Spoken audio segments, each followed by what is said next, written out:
11th admission 2025-26 मध्ये ज्याही विद्यार्थ्यांना 1 नंबरचे कॉलेज मिळालेले होते त्या विद्यार्थ्यांना फॉर्म अनलॉक करायचा आहे आणि त्यानंतर तुम्ही तुमचा फॉर्म भरू शकता। तर भरपूर साऱ्या विद्यार्थ्यांच्या कमेंट्स आलेल्या आहे की आम्हाला आमचा फॉर्म अनलॉक करता येत नाही आहे। तर सर्वप्रथम विद्यार्थ्यांनी साईडवर या किंवा ज्याही विद्यार्थ्यांचे फॉर्म भरायचे बाकी असेल तुम्ही 6 वाजेपर्यंत तुमचे फॉर्म भरू शकता। तर लवकरात लवकर फॉर्म भरा, कारण 6 वाजल्यानंतर तुम्ही तुमचे फॉर्म भरू शकणार नाही आहे राऊंड 3 साठी। तर राऊंड 3 ची लास्ट डेट आज आहे आणि त्यामध्ये सुद्धा टाइम लिमिट देण्यात आलेली आहे। तर 6 वाजेपर्यंत तुम्ही तुमचे फॉर्म भरू शकता।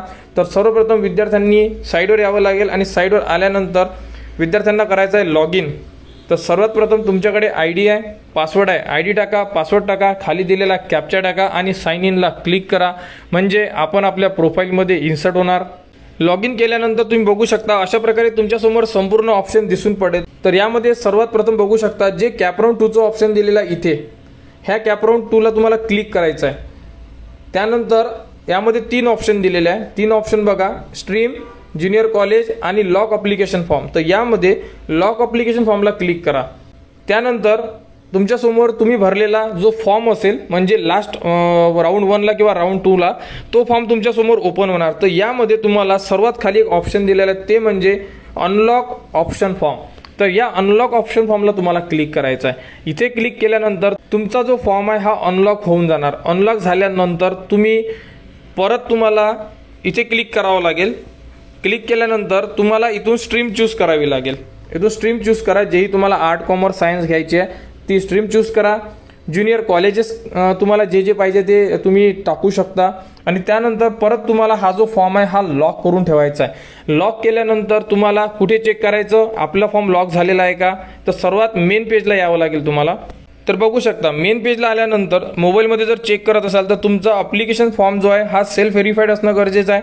त्यानंतर जो कॅप ऑप्शन फॉर्म आहे तर इथे तुम्हाला कंप्लीट अँड लॉक अशा प्रकारे लिहून असणं गरजेचं आहे।